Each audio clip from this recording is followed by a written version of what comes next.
प्रश्न नंबर 1, भारत पर पहला मुस्लिम आक्रमण किसने किया? तो भारत पर पहला मुस्लिम आक्रमण किया मोहम्मद बिन कासिम ने। 2 नंबर, मोहम्मद बिन कासिम ने भारत के किस क्षेत्र पर विजय प्राप्त की? तो इसने सिंध और मुल्तान पर विजय प्राप्त की थी। 3 नंबर प्रश्न, कासिम के आक्रमण के समय सिंध का राजा कौन था? तो इस समय सिंध का राजा था ताहिर। भारत में जजिया कर पहली बार किसने लगाया? तो जजिया कर पहली बार मोहम्मद बिन कासिम ने लगाया। 5 नंबर प्रश्न, महमूद गजनबी ने भारत पर कितनी बार आक्रमण किया? तो इसने भारत पर 17 बार आक्रमण किया। सोमनाथ मंदिर पर गजनबी का प्रसिद्ध आक्रमण कब हुआ था? तो 1025 ईस्वी में इसने गुजरात के सोमनाथ मंदिर पर आक्रमण कर उसे ध्वस्त कर दिया था। 7 नंबर प्रश्न, महमूद गजनबी के साथ भारत आने वाला प्रसिद्ध विद्वान कौन था? तो भारत आने वाला प्रसिद्ध विद्वान था अलबरूनी। अलबरूनी द्वारा रचित प्रसिद्ध पुस्तक का नाम क्या है? तो इसने पुस्तक जो लिखी थी उसका नाम था किताबुल हिंद। 9 नंबर प्रश्न, भारत में तुर्की शासन का वास्तविक संस्थापक किसे माना जाता है? तो मोहम्मद गौरी को भारत में तुर्की शासन का वास्तविक संस्थापक माना जाता है। गौरी ने भारत पर पहला आक्रमण कब और कहाँ किया? तो 1175 में मुल्तान पर गौरी ने पहला आक्रमण किया। तराइन का प्रथम युद्ध 1191 किसके बीच हुआ? तो ये पृथ्वीराज चौहान और मोहम्मद गौरी के बीच हुआ तराइन का प्रथम युद्ध 1191 ईस्वी में। तराइन के प्रथम युद्ध में किसकी विजय हुई? तो तराइन के प्रथम युद्ध में पृथ्वीराज चौहान की विजय हुई। तराइन का द्वितीय युद्ध कब हुआ? तो तराइन का द्वितीय युद्ध हुआ अगले साल 1192। इसमें मोहम्मद गौरी विजय हुआ, पृथ्वीराज चौहान हार गए। 14 नंबर प्रश्न, चंदावर का युद्ध यानी 1194 किसके बीच लड़ा गया? मोहम्मद गौरी और राजा जयचंद के बीच लड़ा गया। राजा जयचंद ने ही पृथ्वीराज को हराने के लिए गौरी को आमंत्रित किया था। नालंदा विश्वविद्यालय को नष्ट करने वाला गौरी का सेनापति कौन था? तो बख्तियार खिलजी था, जिसने नालंदा विश्वविद्यालय को नष्ट किया था। और नालंदा विश्वविद्यालय वर्तमान बिहार राज्य में है, जिसका पुनरुद्धार करवा दिया गया है वर्तमान सरकार द्वारा।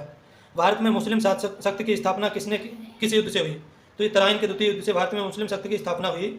दिल्ली सल्तनत का पहला सुल्तान गुलाम वंश का संस्थापक कौन था? तो कुतुबुद्दीन ऐबक था, इसने 1206 में दिल्ली सल्तनत की स्थापना की थी। प्रश्न नंबर 18, ऐबक ने अपनी राजधानी कहाँ बनाई? तो ऐबक ने अपनी राजधानी बनाई लाहौर में, जो वर्तमान पाकिस्तान में पड़ता है। लाख बख्श यानी कि लाखों का दान करने वाला किस सुल्तान को कहा जाता है? तो कुतुबुद्दीन ऐबक को कहा जाता है लाख बख्श। 20 नंबर प्रश्न, कुतुब मीनार का निर्माण किसने कराया? शुरू किसने कराया? तो कुतुबुद्दीन ऐबक ने कुतुब मीनार का निर्माण शुरू कराया। 21 नंबर प्रश्न, 2.5 दिन का झोपड़ा मस्जिद का निर्माण किसने कराया? तो इसको भी कराया कुतुबुद्दीन ऐबक ने अजमेर में। ऐबक की मृत्यु किस खेल के दौरान हुई? तो चौगान यानी कि पोलो खेलते समय ऐबक की मृत्यु हो गई। प्रश्न नंबर 23, दिल्ली सल्तनत का वास्तविक संस्थापक किसे माना जाता है? तो इल्तुतमिश को दिल्ली सल्तनत का वास्तविक संस्थापक माना जाता है। प्रश्न नंबर 24, इल्तुतमिश ने अपनी राजधानी लाहौर से कहाँ स्थानांतरित की? तो इसने अपनी राजधानी लाहौर से दिल्ली स्थानांतरित की। प्रश्न नंबर 25, तुर्कान चहलगानी 40 गुलामों का दल किसने गठन किया इसका? तो इल्तुतमिश ने तुर्कान चहलगानी का गठन किया। एकता प्रणाली की शुरुआत किसने की? तो इल्तुतमिश ने एकता प्रणाली की शुरुआत की।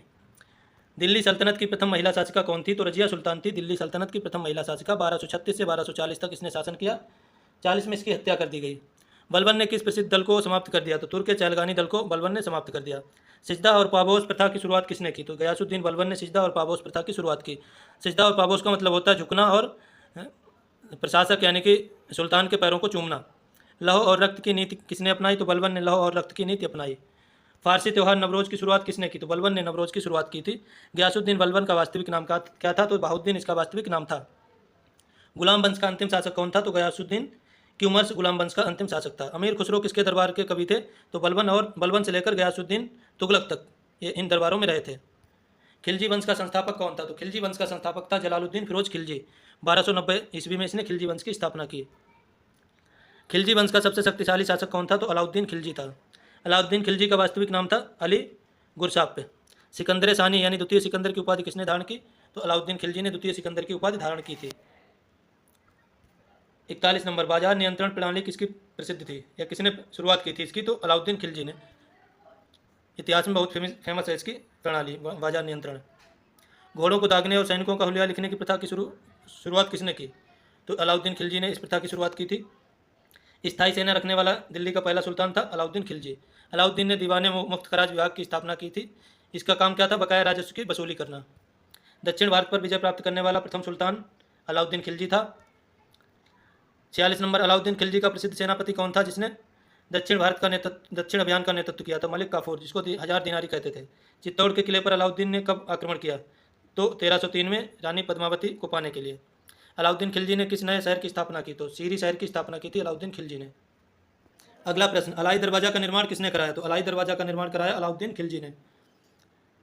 जमायत खाना मस्जिद का निर्माण किसने कराया? तो अलाउद्दीन खिलजी ने। अलाउद्दीन खिलजी की मृत्यु कब हुई? तो 1316 ईस्वी में इसकी मृत्यु हुई। खिलजी वंश का अंतिम शासक कौन था?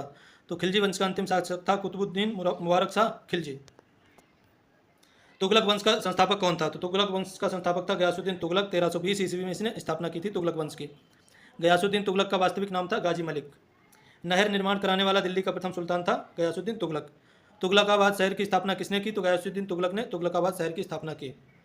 गयासुद्दीन तुगलक का उत्तराधिकारी कौन बना? तो जूना खां इसका उत्तराधिकारी बना, जिसका नाम मोहम्मद बिन तुगलक था। दिल्ली के किस सुल्तान को पागल या स्वप्नशील कहा जाता है? तो मोहम्मद बिन तुगलक को पागल या स्वप्नशील कहा जाता है। एमबीटी ने अपनी राजधानी दिल्ली से कहाँ स्थानांतरित की? तो दिल्ली से देवगिरी यानी कि दौलताबाद। एमबीटी मतलब मोहम्मद बिन तुगलक। सांकेतिक मुद्रा यानी टोकन करेंसी किसने शुरू की? तो टोकन करेंसी मोहम्मद बिन तुगलक ने शुरू की। कृषि के विकास के लिए दीवाने कोई विभाग किसने बनाया? तो मोहम्मद बिन तुगलक ने कृषि के विकास के लिए दीवाने कोई विभाग बनाया। मोरक्को का यात्री इब्न बतूता किसके शासनकाल में भारत आया?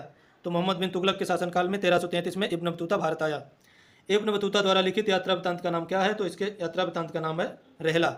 एमबीटी की मृत्यु पर किसने कहा प्रजा को सुल्तान से मुक्ति मिल गई? ये पूरा कथन था कि प्रजा को सुल्तान से, सुल्तान को प्रजा से मुक्ति मिल गई। दोनों एक दूसरे से परेशान थे, तो ये कथन है बदायूनी का। मोहम्मद बिन तुगलक का उत्तराधिकारी कौन बना? तो फिरोज शाह तुगलक मोहम्मद बिन तुगलक का उत्तराधिकारी बना 1351 में, जो गद्दी पर बैठा।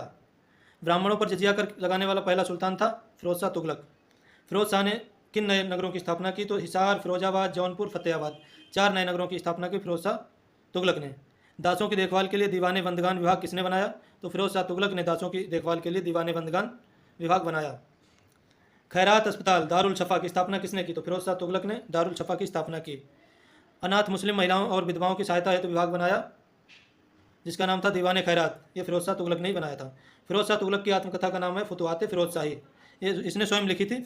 आत्मकथा मतलब होता है व्यक्ति स्वयं लिखे, ऑटोबायोग्राफी, और जीवनी दूसरे के द्वारा लिखी जाती है। दिल्ली का कौन सा सुल्तान अशोक के 2 स्तंभों को दिल्ली लाया? तो फिरोज शाह तुगलक अशोक के 2 स्तंभों को दिल्ली लाया। तुगलक वंश का अंतिम शासक कौन था? तो नसीरुद्दीन मोहम्मद तुगलक।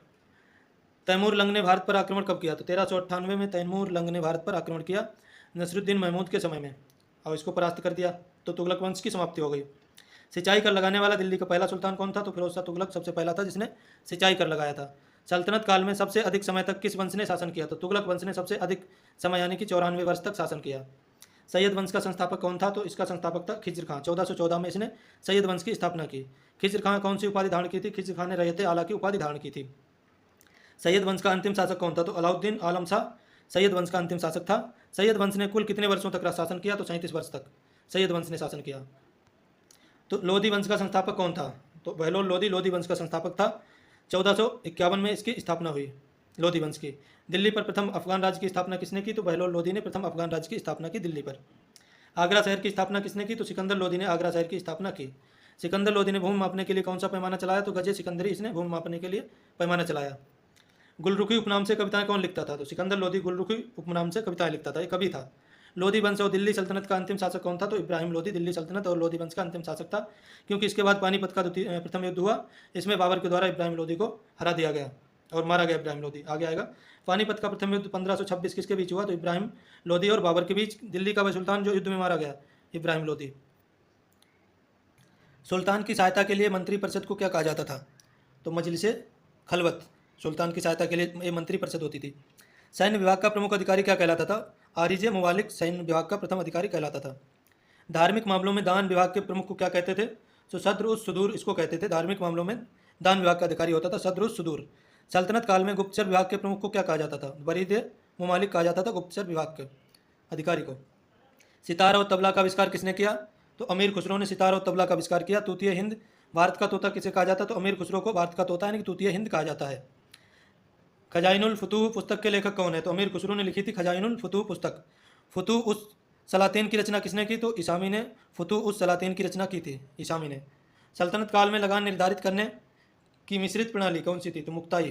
पूर्णता केंद्र से नियंत्रण वाली भूमि को क्या कहा जाता? तो खालसा भूमि। जो राज्य के नियंत्रण में होती थी उसको खालसा भूमि कहते थे। खम्स से क्या तात्पर्य है? तो लूट का धन